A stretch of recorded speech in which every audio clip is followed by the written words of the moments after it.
Et ça fait un lien avec la prochaine chronique de Max Perriand, parce que Jon Stewart a été très critique au niveau de cet homme-là pendant toute pas mal grosse partie de sa carrière. Tu parles de quoi comme deuxième chronique? C'est une belle entrée en matière parce que c'est là qu'on voit que la lutte, ça peut...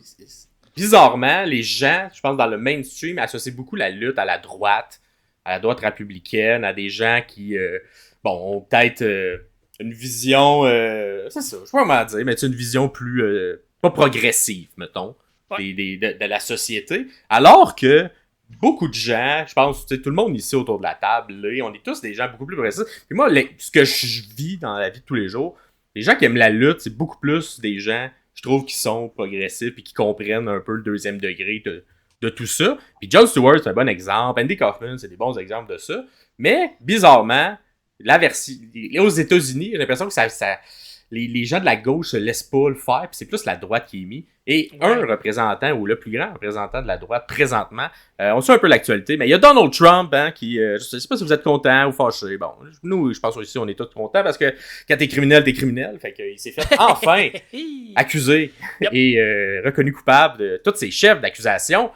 C'est le premier président des États-Unis à être reconnu coupable aux criminels, mais ce n'est vraiment pas le seul employé ou personne qui a été autour de la WWE à être reconnu coupable aux criminels, parce que ça, la WWE, il y en a eu beaucoup de monde qui ont été reconnus coupables. Fait que j'essaie de faire une chronique un peu sur tout le run de Donald Trump à l'intérieur de la WWE, puis je le fais parce que je veux qu'on montre aux gens qu'il n'a pas été très bien accueilli dans l'entièreté un peu de ça. Même si c'est ce qu'on voulait nous vendre était qu'il était gentil puis il était aimé. Puis les mimes qui ont sorti de ça, tu sais, le fameux meme qui vient frapper Vince puis qu'on mettait les médias, tout ça, puis ça a été repris pendant la campagne électorale, tout ça. Les gens vont associer ça à Trump, la lutte, tout ça. C'est un peu dans le même bateau, mais il n'a jamais été bien accueilli par la foule. Puis moi, c'est quelque chose qui me frustre un peu parce que c'est ça. C'est faire des raccourcis intellectuels, c'est y aller dans les stéréotypes alors que c'est pas vraiment le cas. Fait qu'on va remettre les points CI dans cette chronique-là. Fait qu'on va vous montrer ça a été quoi Donald Trump à la WWE. Et vous allez voir, ça n'a pas été très bien pris, règle générale. Tout d'abord, ça a commencé avec WrestleMania 4 ainsi que WrestleMania 5. À l'époque, Donald Trump avait un casino ou un Trump Plaza, un peu comme qu'il a. Fait qu'il a décidé d'accueillir WrestleMania à New Jersey, à Atlantic City, dans ces genres de casinos. Fait que il était comme le host, si on veut, un des premiers hosts qu'il y a eu, où il accueillait chez lui, puis là, évidemment, il était ringside, on le voyait à l'écran, tout ça. Il était déjà à cette époque-là un peu dans son monde, de genre essayer de se créer, puis de faire un peu con artist, là, de se mettre plus fait qu'il était grand, déjà un peu connu, il était déjà un peu connu du grand public. Oui, parce qu'à New York, il était comme... il était comme un peu quelqu'un qu'on voyait du monde des affaires, mais des gens qui connaissent pas les affaires. Fait que, les gens qui suivent pas, il a peut-être été ridiculisé par ses pairs. Un genre de mascotte, là. Un genre de mascotte, exactement, mais les gens qui étaient pas dans ces cercles-là pensaient qu'il était quelqu'un, effectivement, qui était prolifique en business, tout ça, mais ça n'a jamais été le cas, puis ces deux trucs-là ont fait faillite, d'ailleurs. Là. Beaucoup de ces casinos ont fait faillite, et beaucoup de ces choses, en général, ont fait faillite dans son œuvre, puis la manière qu'il faisait pour vendre ça, un peu comme qu'il a fait après, plus tard, c'est tout le temps faire à croire aux gens. Fait qu'il décide de prendre WrestleMania 4 et 5 parce qu'il voit la montée de la popularité, surtout après WrestleMania 3, puis il se dit « Hey, ça me tenterait d'être collé à cette popularité-là. » C'est un très bon ami de Vince McMahon. Donc là, évidemment, là, on parle de gens qui devraient être cancel, qui sont cancel. Moi, ma position sur le fait d'être cancel, c'est pas tant de canceller, puis plus d'en parler, puis de dire pourquoi c'est des mardes, ces gens-là. Fait que c'est pour ça qu'on décide de faire cette chronique-là aussi. Ouais. Fait que il se fait une belle passe à palette à Vince. Vince, il fait une pause. Tu vas avoir WrestleMania 4, WrestleMania 5. Des WrestleMania un peu pas vraiment bien accueillis par les gens. Le plus long WrestleMania, 16 matchs, mon gars, WrestleMania 4. Il y avait un tournoi dans ce WrestleMania-là où fallait tu te battre 4 fois pour te rendre en finale. Randy Savage finit par gagner la ceinture, être vacante, fait qu'ils ont fait un tournoi. Mais tu sais, un WrestleMania mal fait. Il était moins long également, fait que ils ont rentré genre 16 matchs en 4 heures. C'était n'importe quoi, c'était du beatdown, ça durait 5 minutes. Pas un très bon WrestleMania. WrestleMania 5 également mal accueilli, 14 matchs ce coup-là. Je sais pas si c'était une volonté de Trump ou s'il y avait son mot à dire sur la carte, mais clairement c'était un peu mal fait, puis ça servait plus à mousser le côté popularité, essayer d'atteindre le mainstream plutôt que plaire aux fans de lutte. Fait que c'est 2 WrestleMania qui n'ont pas été très bien accueillis par la critique, par les gens qui suivaient ça pour vrai, parce que c'était plus c'était plus un shit show, puis un genre de truc où on met plein de vedettes, mais on se fout un peu des workers, puis des gens qui aiment la lutte, puis que c'est ça leur travail, puis leur art. Fait que, bref, un peu ça. Ensuite, on fait un bond jusqu'en 2004. Fait que là, 4-5, début 90, fin 80. 2004, il fait son show The Apprentice, où, carrément, il vole un peu le personnage de Vince McMahon, où Vince, il permet de donner, mais dans cette télé-réalité-là, il est comme un boss, puis pour renvoyer les gens, il dit « You're fired », la même catchphrase que Vince avait popularisée à la fin des années 90 dans son propre personnage. Fait qu'il il recycle un peu ce que son bon ami il fait. C'est une formule qui marche. Il y a beaucoup de gens qui ont appris à le connaître à travers cette télé-réalité-là. Bon, c'est un peu de la merde tant qu'à moi, les télé-réalités en général. Puis The Apprentice, bon, c'est une télé-réalité vraiment de la merde tant qu'à moi. Mais les gens aimaient ça quand même. Si jamais vous aimez ça, dites-le en commentaire. Moi, pas été mon plus truc. Dans le même moment... C'est dans l'ascension des téléréalités où on garochait des affaires sur le mur puis on regardait ce qui collait. Puis ça, ben, exactement. Tu sais pas pourquoi ça a collé, puis ça t'a fait quand même plusieurs saisons après ça. Puis pour vrai, il y a toujours une volonté, le Trump, de se mettre populaire à travers des trucs. T'sais, il a fait un caméo dans Home Alone, dans des trucs comme ça. Tout ce qui essaie, tout ce qui marchait, essayait de le prendre. Fait que ça a été sa manière de se construire à travers toute sa carrière. Malheureusement, ça a fonctionné. Le gars, il comprend bien les médias, il comprend bien la communication. Oui. Tu sais, moi, Phil aussi, là, je pense qu'on a les deux un background en communication. Fait que je me sens quand même à l'aise de parler de tout ça à travers un regard un peu plus expert, vu qu'on a fait des études dans ça. Puis en même temps, l'humour, c'est un peu ça, jaser avec du monde. Fait qu'on peut bien évaluer ce qu'il fait. Il fait, en tout cas, il le faisait pas bien, je trouve, à cette époque-là. On y reviendra plus tard, en 2016, là, lors de sa présidence. Là, je pense qu'il l'a mieux intégré. Mais dans ces années-là, c'était un peu n'importe quoi. Il essayait d'être gentil, mais il l'était pas. Fait que bref. WrestleMania 20, il a fait il est comme encore ringside. Il fait une entrevue, ça un peu drôle quand même. Une entrevue dans Fall avec Ventura, qui lui aussi était en politique. Puis bref, c'était un peu bizarre parce que Ventura voulait se lancer à la présidence en 2008. Fait qu'il fait un call en disant c'est le temps qu'il y ait un wrestler à la Maison Blanche, mais il parlait de lui-même pendant l'entrevue avec Donald Trump. Mais finalement, ça a été plus Donald Trump qui s'est rendu à la Maison Blanche. Mais un peu l'ironie de ça. Fait que la dernière fois à WrestleMania, on l'a vu dans la ringside. En 2007, il revient et là, c'est le gros run qu'on parle beaucoup. Fait que une espèce de genre comedy match entre une rivalité entre Vince McMahon puis Donald Trump, la bataille des millionnaires, Battle of the Billionaire. On met Trump le gentil et on met clairement Vince le méchant. Cependant, c'était un peu en même temps que la télé-réalité de Trump. Fait qu'en amont de ce match-là, on a ils font une espèce... Vince, il organise un comedy match entre un faux Donald Trump et une fausse Rosie O'Donnell qui était une participante dans laquelle il y avait comme... Il se pognait un les deux. Fait que là, c'est deux lutteurs indie là, locaux en costume. Un costume de Trump, un costume d'une madame qui se pogne. Genre de segment de merde à la Vince, là. C'est dégueulasse. Tout le long du match, ça Puis ça, c'est comme pour mettre la table à cette future rivalité-là. Parce que là, Trump, il voit ça, vient, confronte Vince par la suite pour le provoquer dans un match, là. Puis là, Trump est mi-face, mais tout le long qu'il arrive, il se fait huer. Fait que, les vidéos package, vous allez peut-être voir sur YouTube, vous entendez peut-être pas les huer, mais quand tu l'écoutais live, là, les gens détestaient. Parce que ce qu'on nous présentait, on était comme vraiment, ils vont faire un match entre ces deux-là, ces deux vieux monsieur-là, qu'on s'en crisse un peu.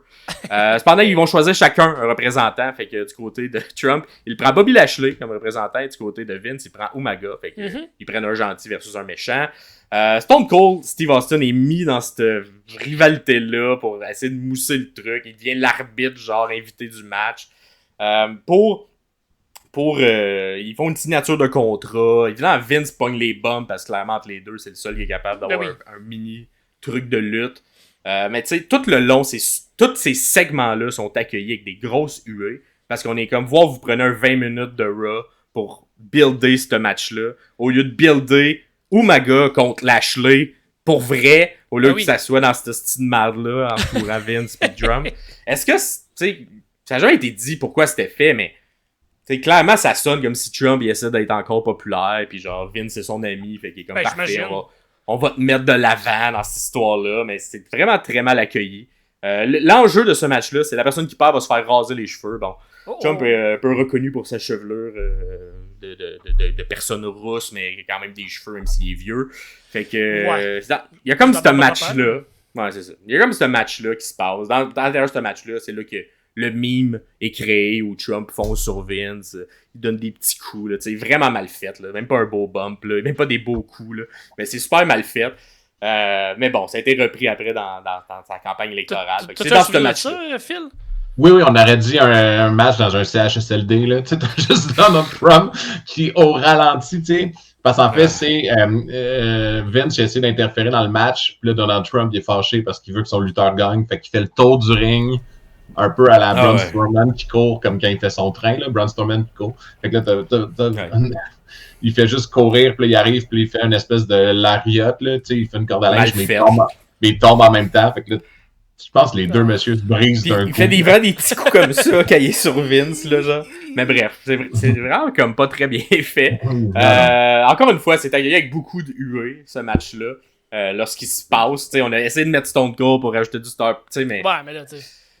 Ça ressemble très à Goldberg-Lesnar où on a mis tout, essayer de mettre Stone Cold pour essayer de sauver ce match-là, qu'on savait avant le début du match que les deux s'en allaient de la WWE. C'était un peu la même chose. On savait que ça allait être mal accueilli. On a essayé de mettre Stone Cold pour essayer de mettre du star power, que les gens aiment ça.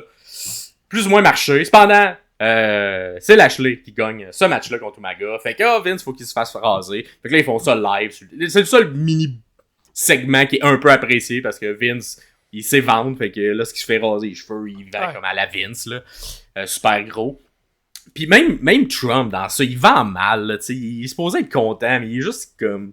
il comprend pas, man, quoi faire dans un ring, de jouer plus gros, tout ça. Il essaie juste de rester comme cool ou de protéger son image de genre personne qui réussit en affaires, mais il va pas à 100% vraiment. Fait que c'est pour ça que j'ai l'impression qu'il a pas compris la lutte tout le long qu'il était dans la lutte, puis il l'a compris quand il a commencé à faire les trucs de lutte à l'extérieur. Ouais. Fait qu'on on s'en fout un peu. Moi, pour vrai, ce match-là, là, je l'écoutais quand j'étais genre ado, puis j'étais comme, pourquoi qu'on me met ça dans WrestleMania? C'est n'importe quoi. J'ai détesté tout ça. Je m'en colissais vraiment, comme on dirait en québécois. Mm-hmm. En juin 2009, quelques années plus tard, on est en 2013, là, fait que... il y a McMahon... non, 2009. On est pas en 2013, parce que je dis juin 2009. McMahon revient. Un genre de mini storyline qui dure 2 semaines, pourrite. Vince y arrive, il se sent un peu piteux, puis il dit là, j'ai vendu la compagnie parce que quelqu'un m'a fait une trop grosse offre, puis tout ça, fait que j'ai pas le choix de la vendre. Fait que là, on apprend, là, tout le long du Raw, moi, ça va être qui est le nouveau propriétaire. Un peu comme on a fait avec WCW à l'époque. On essaie de créer un genre de segment semblable, mais là, version WWE, à qui Vince aurait vendu. Et finalement, on apprend dans le dernier segment que c'est Donald Trump qui a acheté la compagnie pour vrai. Ce qui est drôle, cependant, c'est que la WWE sort un communiqué pour vrai, pour essayer de vendre l'histoire. Et fait que là, les journalistes prennent ça, republient ça. Et l'action de la WWE drop de 7% le lendemain quand ils ont su que Trump avait acheté Monday Night Raw. Même si c'était juste dans une histoire. Fait que ça, c'est quand même drôle parce que ça te montre à quel point, genre, dans la vraie vie, Trump était vraiment quelqu'un de pathétique. Puis les gens ont fait si c'est lui qui est rendu proprio, on est à titre, on vend tout. On s'en va, on crisse notre camp de là. Wow. Fait que la semaine suivante, bon, il revient, puis là, il est comme Vince, il veut la compagnie, puis là, Trump, il revend au double du prix qu'il l'a acheté. Bon, une feud qui sert à rien. Encore une fois, du temps télé perdu où on met de l'avant Trump pour au lieu de le mettre tout le long de tous ces segments-là, c'est hué. Il annonce même que ça va être un Raw sans commercial free, fait que sans publicité. La foule s'en crise, on s'en fout, man. Fait que bref, encore une fois, une storyline mal accueillie entourant Trump à la WWE. En 2013, évidemment, c'est son bon ami Vince, fait que Vince, il le met au Wall of Fame. Bizarrement, il mérite, entre guillemets, là je vais mettre dans le gros guillemets, le truc de Hall of Fame pour toutes les gens que vous avez énumérés. Dans la section vedette, là. Exact, dans la section célébrité, c'est quand même une des célébrités qui a été le plus marquante à l'intérieur de la WWE. Fait à la limite, fine, vous voulez faire une section célébrité. Trump était une des personnes qui était le plus souvent là. Mm-hmm. Cependant, lorsqu'on l'annonce, lors de son speech, lors de tout, il se fait huer tout le long. Trump la joue à la Trump comme si ça existait pas, il dit que c'est lui le meilleur, nanana. Là, on commence à avoir des brides de ce qu'on va voir à la présidence de 2016, mais encore une fois, il est très dans. C'est moi qui ai été le. Il parle encore. C'est moi qui ai le meilleur WrestleMania ever. Même si c'est pas. Il est très dans sa rhétorique qu'il fait plus tard lorsqu'il tombe dans la présidence. Tombe après dans la course à la campagne de présidence, qui au final, même des documentaires qui ont été sortis, Trump a fait ça pour faire de la pub. Là. Il s'attendait pas à gagner. Puis même, il gagne en 2016. Et là, dans sa campagne, c'est là qu'il sort toutes les skills, on dirait qu'il a appris de son ami Vince et de toutes ses années passées à WWE. Et il fait une campagne très promo WWE, où il demande aux gens de faire des chants, très basic aussi. Il ment constamment, puis c'est pas grave parce que moi, ce que je dis, ben les gens vont le croire, puis même si la majorité des gens vont pas le croire. Il fait dire plein de mensonges. Et c'est là qu'on voit l'arme un peu de destruction massive côté médiatique que Trump a fait.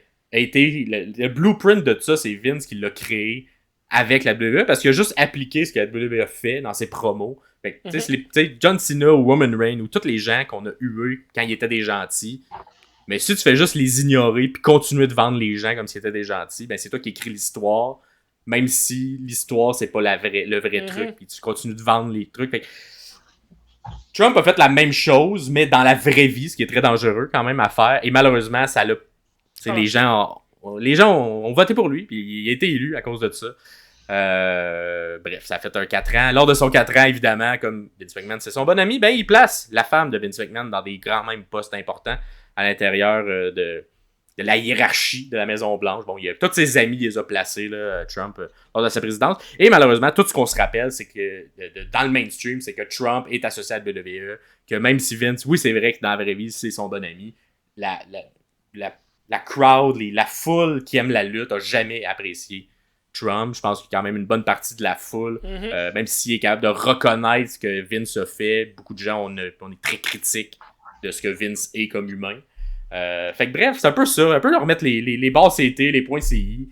Je pense que dans les gens qui écoutent la lutte, on haït un peu Trump, mais malheureusement, on pense, ou ce qui est mis dans les médias, c'est que on l'aimerait, mais on l'a jamais aimé à aucun moment. Fait que c'est ça, un peu mon analyse communication / comment ça a été ces runs de Donald Trump. Dites-nous-le en commentaire, tu sais, là, évidemment, si vous aimez Trump, ben, on va peut-être vraiment pas s'entendre et vous désabonnerez, mais ça sera ça. Mais, qu'est-ce que tu veux? Moi, je pense que c'est quand même quelqu'un qui a fait plus de mal que de bien à la lutte. Je suis d'accord. Toutes ses règnes, toutes ses runs n'ont pas été très marquantes, puis ils ont juste enlevé du temps de télé à des lutteurs qui auraient fait des bons matchs. Puis c'était dans le but de mousser une espèce de con artist qui essaie de devenir quelqu'un. Moi, ce que j'aurais aimé voir, ce qui aurait été cool, c'est vraiment qu'un juge de la Cour suprême demandait à arrive, puis OK, là, il y en a qui disent que l'élection a été truquée, tout. Fait qu'on va régler ça. La présidence des États-Unis dans un match d'échelle, Donald Trump comme Joe Biden. Ah ouais.